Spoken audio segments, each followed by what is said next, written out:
Nous sommes avec Alain, gérant de Liliane Café.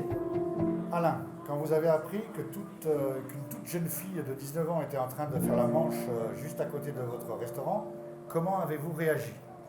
Donc dimanche dernier, là, quand j'ai vu cette personne de 20 ans qui était en train de faire la manche, j'ai été interpellé par une personne qui me dit que cette personne, 20 ans, était un peu perdue.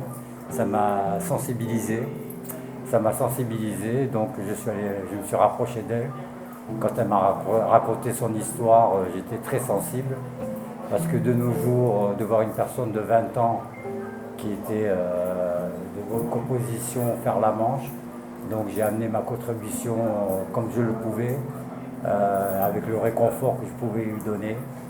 Je lui ai offert un petit café chaud parce qu'il faisait un peu froid dimanche dernier.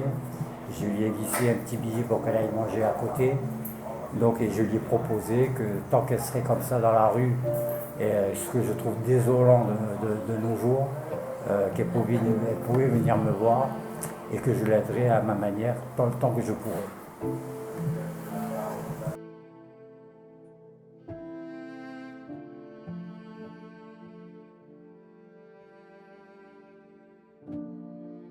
Moi, il me semble que les gens qui peuvent, il faudrait qu'ils proposent même une heure de travail chez eux et déclarer, même si c'est qu'une heure par semaine. Et si tout le monde s'y mettait, ça ferait du travail et ils ne seraient pas dans la rue. Alors évidemment, c'est pas beaucoup payé, c'est vrai, mais voilà, si chacun faisait cet effort-là, parce que la mendicité, c'est pas une bonne chose, quoi. Et on essaye de donner, mais on ne les sort pas de la situation. Je vous comprends, mais c'est une très bonne idée et j'espère qu'elle sera entendue. Voilà. Je vous souhaite une bonne journée. Merci madame.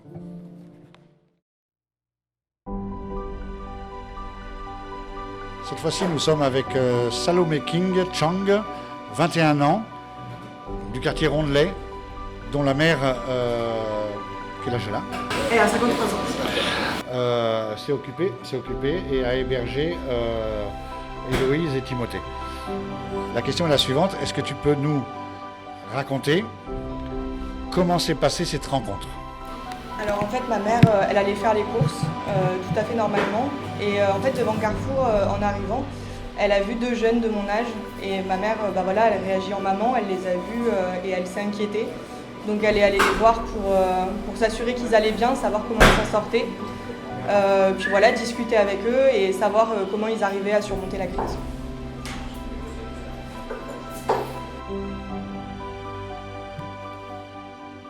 Comment se passe la vie ensemble? Ils sont toujours hébergés chez vous? Vous les avez aidés dans des démarches? Alors du coup, oui, ils sont toujours chez nous. Ça va faire plusieurs jours déjà. Donc on se sert, hein, on fait comme on peut, mais ce qui compte, c'est avant tout de s'entraider. Et on essaye d'optimiser la situation en les aidant effectivement avec des démarches, parce qu'ils ont accès à un ordinateur et un téléphone, contrairement à... c'est pas le cas dans la rue. Voilà. Ils ont pu se créer un compte en banque, ils ont pu faire des demandes de carte vitale et de papier d'identité. Donc déjà la base pour pouvoir avancer et ensuite envisager une inscription en mission locale pour qu'ils puissent être aidés à avoir un logement et du coup des démarches pour Pôle emploi aussi.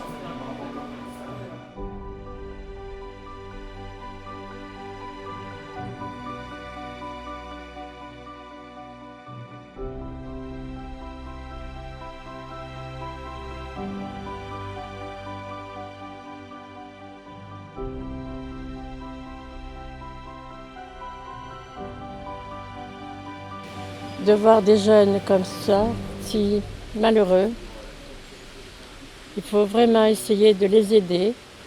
Peut-être parler un peu avec le maire, le président de la région et faire tout ce qu'on peut pour les aider. Parce qu'à cet âge-là, c'est triste de les voir comme ça, abandonnés. Donc du coup, nous, voilà, on vient de Lille, du Nord-Pas-de-Calais. On est parti à travailler pour les saisons. À Bordeaux. Suite à ça, au final, on avait le choix entre remonter dans le nord et continuer à travailler. Et suite à l'annonce du confinement, on s'est dit que c'était peut-être mieux de trouver du travail puisque les propriétés agricoles, normalement, ne fermaient pas. Et donc, du coup, on en a pris le choix de descendre à Bordeaux, à Montpellier, pardon. Et là, du coup, ça a été vraiment, ouais, vraiment la grosse catastrophe parce que on s'est retrouvés vraiment dans le confinement, tout s'est enchaîné hyper vite, quoi. Toute l'économie qu'on a mis pour venir à Montpellier a été dépensée dans le transport, dans la nourriture, dans l'hôtel parce qu'on ne voulait pas forcément dormir dehors. Et au final, par rapport à ça, le confinement, justement, le patron nous a clairement dit que non, il n'y avait pas possibilité de nous faire travailler. Et c'est là que ouais, ça a été compliqué moralement et du coup physiquement parce qu'on se retrouve à dormir dès le premier soir au final dans un parking. Ça a été vraiment compliqué au final de vivre. Et voilà, donc on se retrouve à dormir effectivement dans un parking, à devoir faire la manche, chose qu'on avait déjà fait auparavant par rapport aux saisons parce que forcément on ne gagne pas des milliers et des cents et on ne touche pas notre paye au jour le jour, donc du coup on fait un peu la manche pour pouvoir manger. Mais là c'est vrai que c'est pas du tout le même ouais non c'est pas du tout le même contexte. Là c'est faire la manche pour survivre parce qu'au final on sait qu'à la fin du mois on n'a pas de sous qui nous attendent, donc du coup voilà, on se met à faire la manche et c'est là on se dit moralement que ouais là c'est plus compliqué et va falloir le faire, affronter toute la société en général. Et donc après avoir dormi au parking dès le lendemain matin, ouais, ça a été la manche hyper rapide et on a été faire la manche du coup au Monoprix de la place de la Comédie où au final la chance, vraiment une grande chance, qui n'est pas le cas pour tout le monde généralement, mais nous on est tombé vraiment sur la police municipale qui nous a vraiment aidé, que ça soit moralement ou physiquement, parce que quelques personnes qui passaient quand moi je faisais la manche devant le Monoprix se sont arrêtées et m'ont demandé si ça allait ou pas, parce qu'ils ne trouvaient pas normal que des personnes comme nous au final se retrouvent à faire la manche devant un Monoprix, sachant qu'on n'est pas du tout de ce milieu de la rue au final. Et on a directement une personne qui appelle la police municipale dans l'objectif au final de nous aider nous. Et c'est vrai que quand ils arrivent, nous on a toujours peur, au final on sait très bien que la manche c'est interdit, la mendicité est interdite au final. Et au final on les voit arriver et c'est quelque chose qui nous a beaucoup aidé, que c'est là qu'on a pu commencer à avoir une autre vision du malheur qu'on était en train de vivre. Franchement, ils sont arrivés tout en nous proposant de l'aide, en nous demandant si tout allait bien, ce qui s'était passé, pourquoi nous, deux jeunes de 20 ans, se retrouvons à la rue. Et de là, en fait, tout s'est enfilé hyper vite. On a eu le 115, en fait. La police municipale a vraiment appelé le 115 pour les alerter qu'au final, c'était vraiment un état d'urgence et que par rapport au confinement, c'était pas possible pour nous de rester dans la rue vu les mesures sanitaires qu'il y avait. Et là, le 115 est arrivé, prendre rendez-vous avec nous directement le jour même, l'après-midi même, on était au centre. Ça a été... Et puis, vraiment, la police municipale, je tiens vraiment à relever ça, c'est qu'on a toujours une mauvaise idée de quand ils arrivent ou quoi que ce soit, mais ça a été les premiers à nous aider au niveau argent. Je sais qu'ils nous ont proposé une cigarette ou quoi, ça a été vraiment tout dans l'aide, en fait, dans l'entraide humanitaire. Et hormis leur métier, franchement, c'est la dame qui m'a aidée du service m'a dit clairement que ça lui faisait de la peine et que c'était inadmissible de voir des jeunes comme ça dans la rue. Et comme je vous dis, vraiment ça a été hyper vite, quoi. Le 115 est venu à notre rencontre, dès l'après-midi à 15h ils sont venus nous chercher, sachant qu'on a un petit chien aussi. Et ils sont venus nous chercher, on a eu des rendez-vous, je sais qu'on peut les appeler quand on veut, ils s'arrêtent vers nous dans la rue pour nous voir et demander ce qui se passe au final.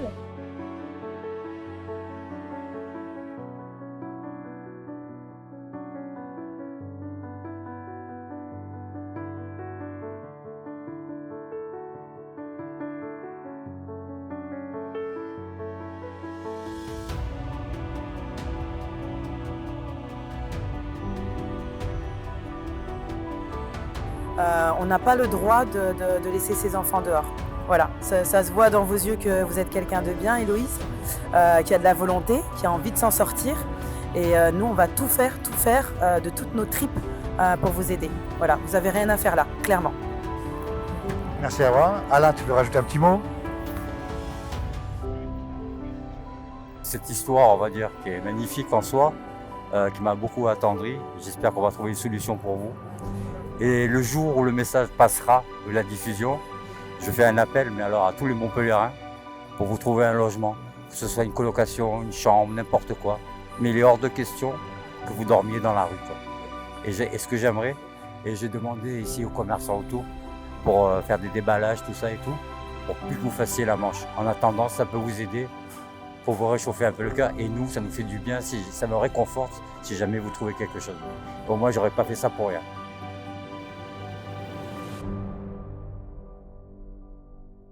En tout cas, merci à toutes ces personnes qui ont pris soin de nous et qui, au final, nous aident parce que quand on est dans des milieux à faire la manche, on n'a pas toujours les bons regards sur nous et d'avoir des gens comme vous, au final, autour de nous, ça nous réchauffe et c'est quelque chose de beau, au final. C'est le mérite. Merci beaucoup, en tout cas. Et en plus, ça se voit que tu es une battante. Donc, il n'y a pas de raison, tu vas t'en sortir. Tu laisses pas les choses comme ça se faire. Donc, c'est comme ça que tu dois continuer à te battre et tu vas voir que, comme l'a fait Alain de l'Indian Café ou Gérard en nous interpellant pour justement qu'on parle de votre situation, mais aussi de milliers d'autres gens.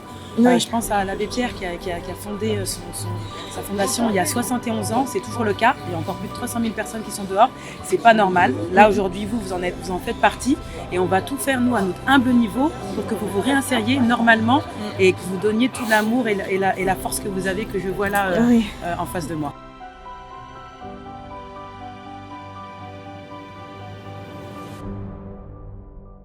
On se retrouve ce troisième dimanche à la place du Nombre d'Or. Depuis 3 semaines, on suit Héloïse et Timothée dans le calvaire qu'ils ont passé. La situation a l'air de s'améliorer, on va en parler. Je suis en compagnie de Hawa de la HM qui était là dimanche dernier. Et cette fois-ci, je suis avec Aïcha qui représente la HM et qui va nous expliquer ce qu'est la HM, l'Association humanitaire de Montpellier, ses missions et qui nous parlera donc de cette date, cette fameuse date, le 24 décembre, qui se passera à la mairie de Montpellier d'ailleurs, c'est une exclusivité je crois. Alors Aïcha, raconte-nous tout. Donc oui, je vais me présenter. Donc, je suis Aïcha, je suis responsable événementiel et communication de l'Association humanitaire de Montpellier. Donc l'Association humanitaire de Montpellier a 7 ans d'existence. Elle a été créée par Ednifi Fauzi et Skourien Scampucci qui sont présidents et vice-présidents de l'association. Au début, elle avait pour but de donner en fait un repas chaud aux personnes les plus démunies dans Montpellier. Au fil des années, elle s'est développée. Elle ne se limite pas qu'à donner un repas chaud. Il y a aussi le social qui s'est développé parallèlement. Donc aujourd'hui, il y a de l'écoute. Il y a aussi la redirection vers les institutions parce qu'on s'est rendu compte que cette population n'avait pas forcément connaissance de tout ce qui était mis en place justement sur Montpellier.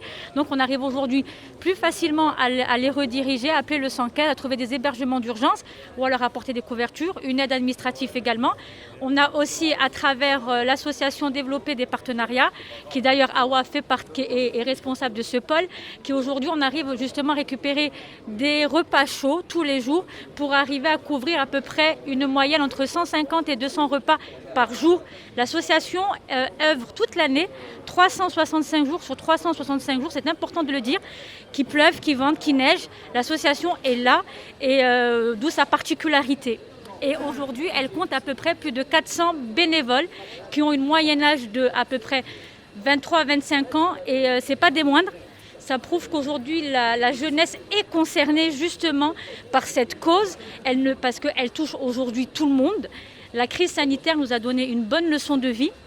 C'est que la crise sanitaire nous a montré aujourd'hui que n'importe qui, quelles que soient les personnes, on peut se retrouver avec une faible économie, se retrouver comme aujourd'hui Héloïse et Timothée qui sont la preuve vivante de ce que c'est que de ne pas avoir un emploi. Et de se retrouver aujourd'hui à la rue. C'est l'exemple type de ce qu'on a vécu lors du premier confinement, parce que notre public a changé, notre public a évolué. On n'est pas que face à des gens qui ont des addictions d'alcool ou de drogue, ou suite à un divorce ou une cassure sociale. On est aussi face à un public qui était en CDD, qui avait des boulots, qui faisait des extras. Un confinement leur a coûté leur économie et se sont retrouvés comme eux. Donc pas forcément tous dans la rue, mais certains. Ils avaient un toit, mais ils n'avaient pas de quoi manger. Et on s'est retrouvés avec des personnes qui venaient habillées correctement et qui disaient, voilà, aujourd'hui, je n'ai pas de quoi me nourrir. Donc c'est vrai que c'est ce qui fait aussi la force de l'association, c'est qu'elle a réussi à s'adapter aussi à cette forte demande. Donc, Héloïse, tu vas nous parler de ces 3 semaines. Là, on se retrouve tous ensemble. Il y a une petite surprise qui vous est réservée de la part de Alain, le patron de Liliane Café. Donc, raconte-nous, je te laisse le micro. Ces 3 semaines, comment ça s'est passé? Bien, du coup, au final, 3 semaines, comme je disais, on croit que, façon de parler, c'est hyper long, mais pour nous, ça a été hyper rapide. Au final, on n'a même pas vu le temps passer et tout ce qui a été fait. Au final, on n'arrive même pas à... Je crois qu'on réalise même pas, en fait. On vit normalement, mais sans vraiment savoir ce qui se passe autour de nous. On est arrivé en dormant dans un parking et on se retrouve aujourd'hui à être hébergé par le 115 et à avoir un travail mardi. Donc, au final, non, c'est vraiment énorme. Et je sais même pas quoi dire, mais remercier, c'est bien, mais en vrai, c'est hyper touchant pour nous. On n'arrive pas tellement à réaliser ce qui se passe aussi. On peut les soutenir sur tout ce qui est matériel, etc. Mais finalement, ceux qui apportent le plus et ceux qui nous montrent l'exemple, c'est eux. Parce qu'ils nous montrent qu'avec de la volonté, on peut vraiment s'en sortir, quelle que soit la situation dans laquelle on est. Et avec votre jeunesse, vous donnez un exemple à tout le monde de montrer qu'avec sa force, avec sa volonté, on peut réussir à s'en sortir, quel que soit le trou profond où on est. Vous étiez loin, et là, vous êtes remonté d'un coup, en nous montrant un exemple, ça fait une grande claque. Donc moi, j'ai juste envie de vous dire merci beaucoup. Vous avez réussi déjà à nous réunir, à nous faire nous rencontrer. Donc vous avez réussi aussi cet exploit-là. Donc moi, j'ai juste envie de vous dire merci Timothée et Héloïse, et merci à Gérard d'avoir pu provoquer cette rencontre. Je suis content que j'ai entendu que vous avez trouvé un travail, donc ça avance. C'était une histoire qui était compliquée au début et qui est en train de prendre forme maintenant, mais avec un bon rayon de soleil, quoi. Donc moi, comme je disais à tout le monde, moi je vous aide dans la manière de mes possibilités. Et aujourd'hui, voilà, j'ai fait le tri, ça m'a permis de faire le tri et j'ai amené 2 sacs d'habits et des chaussures pour ton compagnon. Et comme ça, au moins, il pourra aller travailler, habiller et avoir une vie sociale, et voilà, comme tout le monde. Comme tout le monde mériterait dans sa place dans ce monde où on vit à l'heure actuelle. Et pas faire des égoïstes.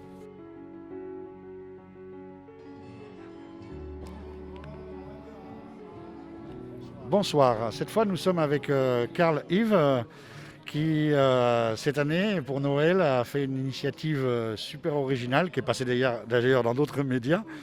Carl Yves, présente-toi, explique-nous pourquoi tu as fait ça et comment tu as fait ça. Déjà comment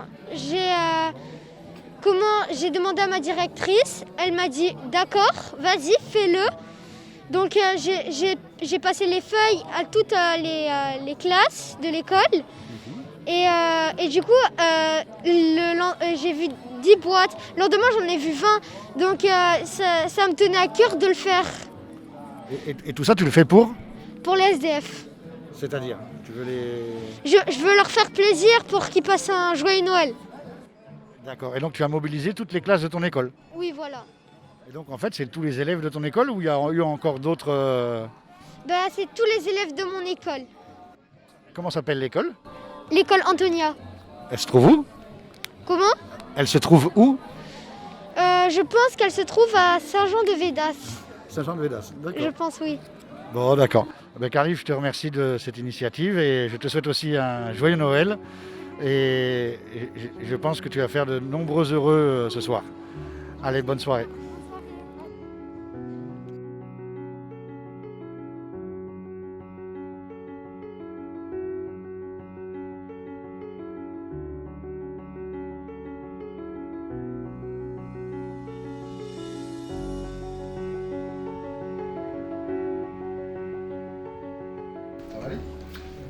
Naturel, oui. Bien, donc cette fois, Nadège nous a rejoint.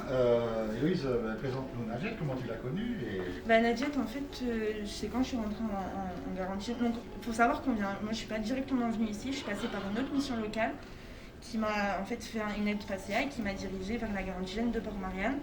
Et c'est là que du coup j'ai découvert ma conseillère. C'est pas nous qui la choisissons, c'est attitré par rapport à des groupes. Et franchement, je suis très contente, vraiment. Je pense que je suis très bien avec toi et que c'est une très bonne conseillère. Elle m'a aidée, elle sait parler aux jeunes et elle sait ce qu'il faut faire. Et je pense qu'elle ne cherche pas plus loin, elle va directement au problème même. Nadjet, donc tu l'as rencontrée, explique-nous ce qui s'est passé. Mais effectivement, le dispositif Garantie Jeunes, donc on est sur un accompagnement d'1 an avec 1 mois collectif. Donc on présente le dispositif de l'intérieur et effectivement après on fait un diagnostic en individuel où on va au cœur de l'essentiel des problématiques en sachant le maximum de choses pour pouvoir répondre aux besoins, de personnaliser un accompagnement et donc de pouvoir répondre dans la globalité des besoins de la personne qu'on va accompagner, donc tant en termes de logement, de santé, essayer de voir, parce qu'on les considère comme des futurs salariés, donc des futurs salariés qu'on va amener vers l'autonomie dans tous les domaines. Et du coup, il y a eu tout de suite une accroche parce qu'effectivement, Héloïse a beaucoup,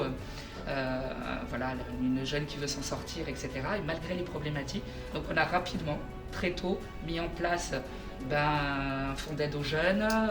On peut répondre rapidement justement sur des besoins de subsistance. On a mis en place aussi les démarches pour le logement, pour la santé.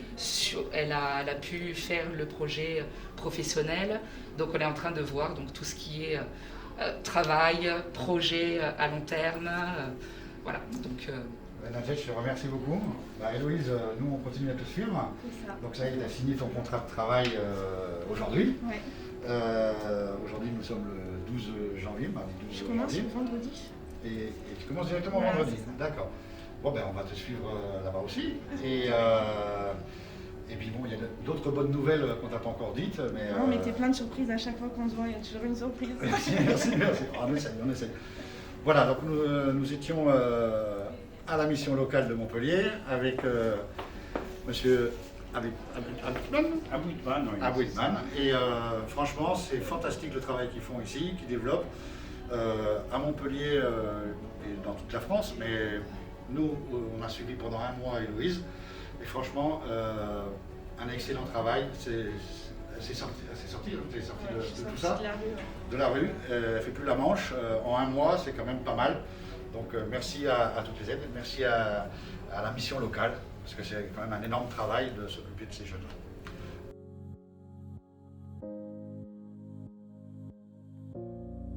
Et du coup, dans cette enceinte d'hébergement pour personnes qui sont à la rue, on a rencontré un petit jeune de 20 ans qui n'a pas forcément vécu la même situation que nous.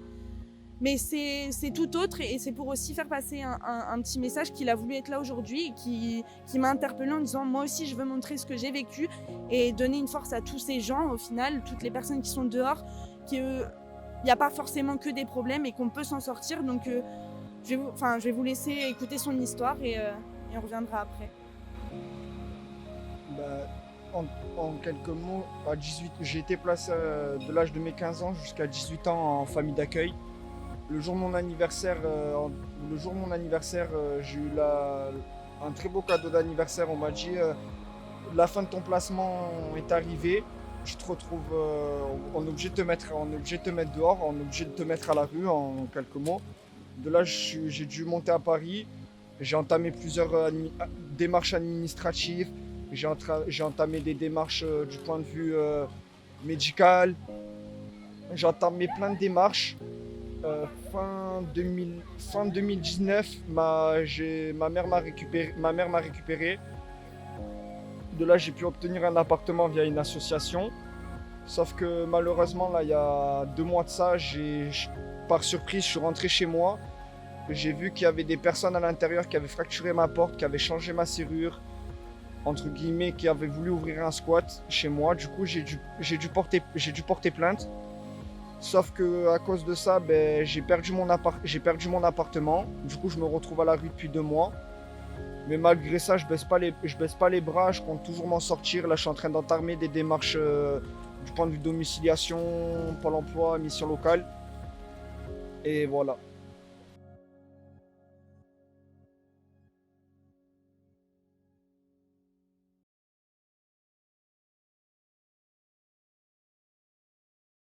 Donc ce soir, on se retrouve avec Théo de l'association de la Table d'Anouk qui s'occupe des gens dans la plus grande précarité, c'est ça? C'est ça. C'est bien ça.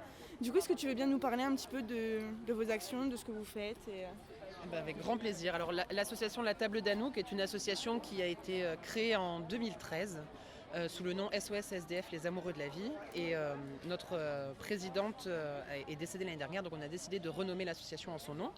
Donc notre association a pour but d'aider les personnes en situation de grande précarité. Donc nous avons aussi bien des personnes SDF que des migrants, que des étudiants, que des familles nombreuses ou des personnes retraitées qui n'ont plus les moyens de se nourrir.